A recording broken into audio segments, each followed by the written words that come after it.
Hey, what's up everybody? Welcome back. Brandon again. I'm here in my hotel room with a little guy I like to call Zoolander, the originator of the duck face. But anyways, I'm here because I wanted to do a Q&A video, as I normally do when I travel, because let's face it, they're quick, they're easy, and most of the time, they leave you guys pretty satisfied, which is kind of similar to my sex life. At least 2 out of 3 isn't bad. I'll let you guess which ones are which. But I have this up. I like to do these just because, like I said, they're quick and they're easy. The only problem is you guys always ask way too many questions, so I always say I'll only answer 10 or so, and then people ask like 60 questions. Not to mention, just looking at this now, it looked like someone asked 3 questions in a row. Well, you guys can see it if you follow me on Instagram. Shameless plug for the link in the description box below. But I'm gonna try to get through these pretty quick.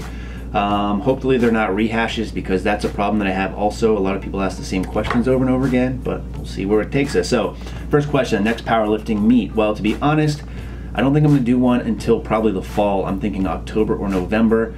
I'm taking an off week this week, as you guys know, then I'm probably taking a deload the next week or 2 because I'm traveling before jumping back into actually full-on training. But I think it'll be really good for me, and at the same time, probably going to be like 12 to 15 weeks of training, or at least that I want to do. There's a lot of things that I want to work on, some things I want to fix, so probably not until then, unfortunately. Next question, opinion on sumo versus conventional.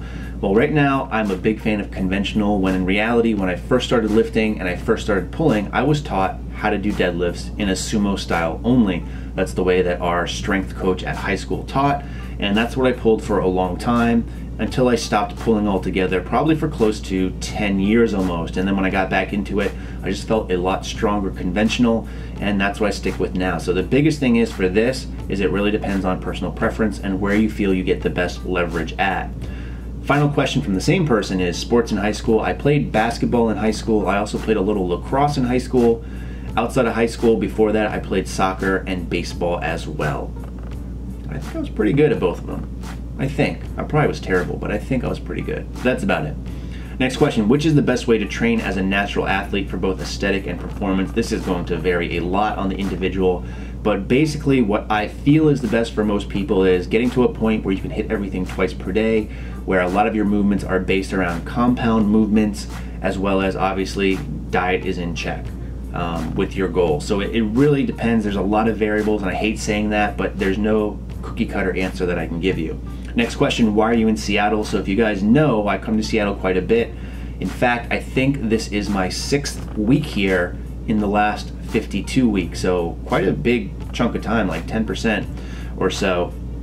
Probably a little more, 15% or so. Those math skills checking in.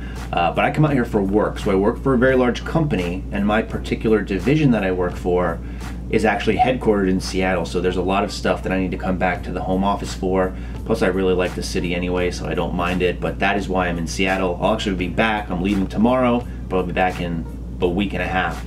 So a lot of time. How heavy do you realistically expect to get for the top 3? I'm assuming this means in my big 3 lifts.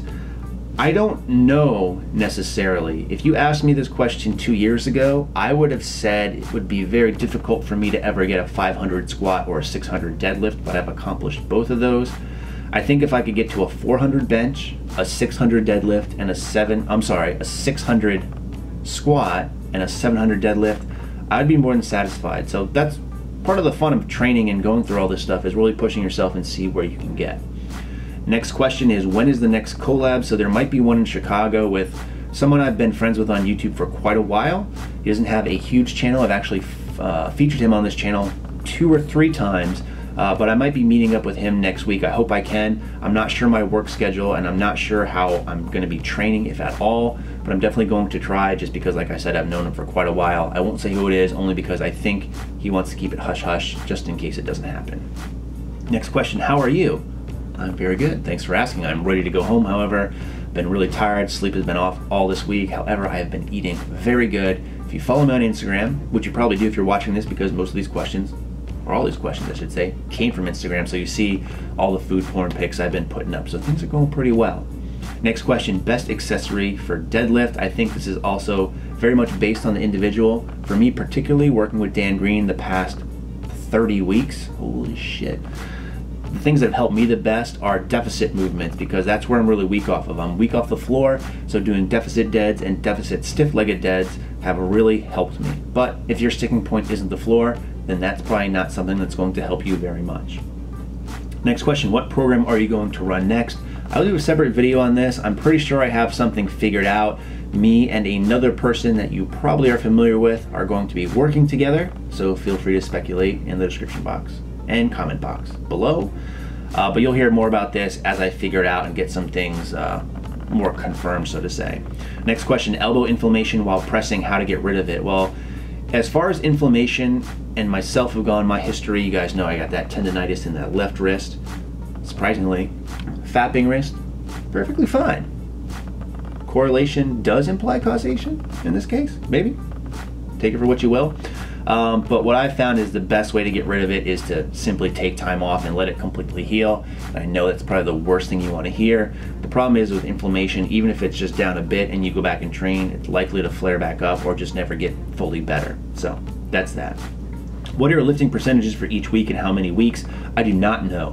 One of the things that I both liked and disliked about working with Dan is the fact that he did all my programming, all my numbers, but I didn't really have any insight to the method behind his madness, so to say, so I wasn't sure what kind of plan he had going forward, so I can't really answer that question. Next question is kind of in line with this because you're talking about percentages, and then the next question asks, ever think about switching over to RPE instead of percentage-based training? I haven't put a lot of thought into it, but a lot of people have suggested this, and I know it's pretty popular, so I would not rule it out. Next question, how to get tan? Getting tan I can do. Living by the beach is kind of easy, but what is hard for me is getting jacked. I mean, if you can be jacked and tan, then you're pretty much on your way. Next question, best bodybuilding template that incorporates the 3 main lifts. If you're looking at templates in general, I would just say they should have all 3 main lifts. If they don't, it's not a very good template. But again, this really depends on what you want to do. You can only lift 3 days a week, want to power lift, push-pull legs. So I'm assuming you're asking, should you do push-pull legs? I would actually probably suggest doing an upper-lower split where you just rotate each week. So week 1 would be upper, then lower, and then upper again. And then the following week you do lower, then upper, then lower again. So it's going to alternate or flip-flop each week, but I think that's probably the best bet. That way you just get frequency in check as well as possible, so you can still hit everything twice per week. Just about. If you put a week in the span of 6 days and not necessarily Sunday to Saturday, but just within X amount of days you're training everything twice. I think that's the best way to go about it. Hope that makes sense. Next question, do you ever plan on doing a long cut? I've done long cuts in the past. When I first started my channel, I was really lean and really jacked, and that's probably the only time I actually ever did shirtless videos. That's on my old channel, which is now deleted, so you pervs probably can't find it. But maybe some of you can because you're good at the internets. But right now, I don't see a point in doing so just because it doesn't line up with my other goals that I'm currently doing. Next question, as a teen, what made you start lifting, and do you wish you could change what you did then? I started lifting because of basketball, and at the time, which I've made a video on, I only really did chest and biceps, and I wish I could have done starting strength or strong lifts, and I think that's one of the reasons why I'm such a big proponent of them when anyone asks me what routine should they start off as a new lifter. Next question, have you always done powerlifting or were you ever into bodybuilding?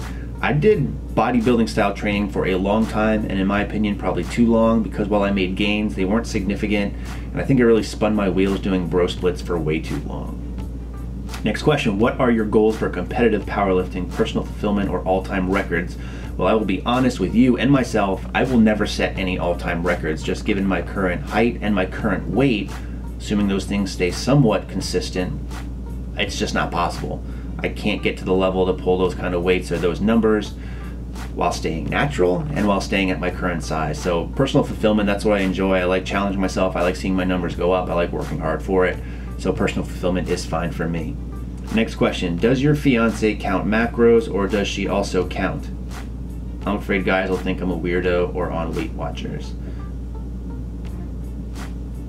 I'm not really sure that's complete English, but that's fine. I'm assuming you mean, does your fiance count macros or does she not count macros? And you think guys will think you're weird because you count macros. So she does actually. She uses MyFitnessPal. She's really good about it.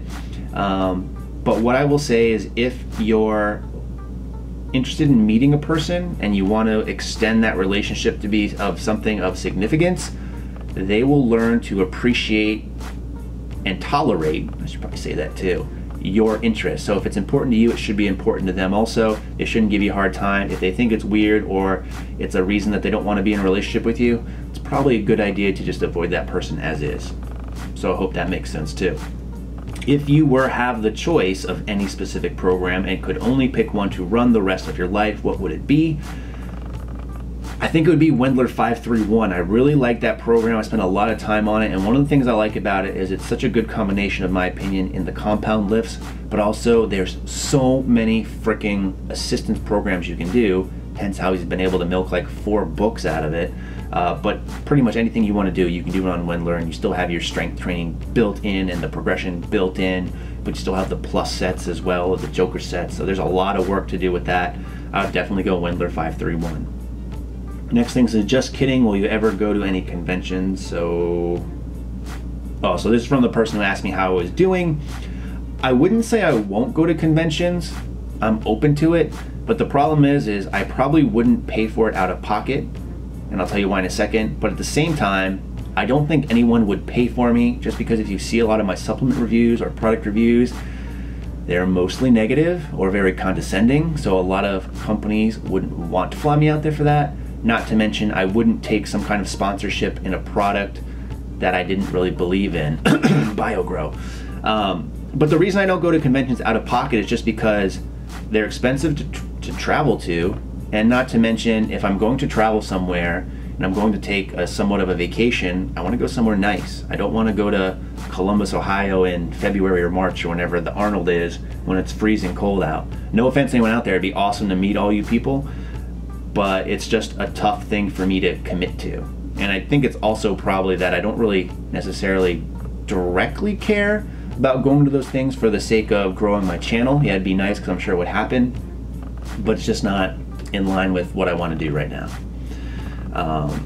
Next question. In before Brennan answers more than 10 because he's awesome like that. Matt Chang's hair. Serious. Did I do this serious right? I'm no Steve Kleba, although some people say I look like him. So I don't even know if that's 10 questions or not. I'm assuming it is because you posted it there and you said Matt Chang. I'm thinking you're meaning Ogus. Maybe it's a joke that I don't get, which would not be the first time of me not getting something. That's what she said. I guess that kind of works. But Matt's hair is a little bit out of control. I've noticed it. He's got like the Bieber comb over times 100. It's like a Justin Bieber mixed with Donald Trump haircut. But to be honest, as you guys know, I'm not working with much here, so I can never hate on another man's hairpiece. That is what it is. Any fears when Mrs. Campbell Fitness moves in? Sneaky fapping at Campbell Fitness. I don't have any fears. In fact, I'm really looking forward to it, only because we spend a lot of time together as is, and there are some instances where our schedules just don't line up, where she's in night class or I'm traveling where we can't see each other. So living together would actually be beneficial, so we could see each other more. And I'm probably gonna regret that after we move in. Not serious. Gotta work on that serious. Next question from my friend Khalif at Fat Guy Skinny Wallet. So there's a plug for you, Khalif. Hopefully you guys go check him out. Fat Guy Skinny Wallet on YouTube and pretty much everything else. Best powerlifting novice program in your opinion. I'm actually gonna go ahead and say 531 on this as well, just because it's easy for people to transition into, because it forces you to do the compounds and it forces you to do certain percentages, but also you have the ability to change the assistance based off of what you're more familiar with. So it's really easy to transition to, in my opinion. Next question, any advice for us trying to start on YouTube? How do you stay consistent and how do you get your ideas? Much love from Arkansas. So the best thing I can say to you is do videos you enjoy that other people are gonna enjoy too. And I know that's a hard kind of thing to figure out, but the more you make, the better it's gonna be, and it's really gonna show through camera if you're enjoying yourself. You really gotta promote yourself as well. How do I get my ideas? I don't. I do shitty videos like these Q&As on Instagram to fill up time. And the last one before we cut it off, what was the Stone Age like? Oh, so you're making fun of how old I am. Well, that's very nice. But you could ask me, or you could ask your mother and ask her how she likes my Brontosaurus, if you know what I'm saying. And that's gonna wrap it up. In the meantime, as always, thanks for watching. Follow me on Instagram for these every now and then. But as always, which I think I've already said, jet lag setting in, stay big.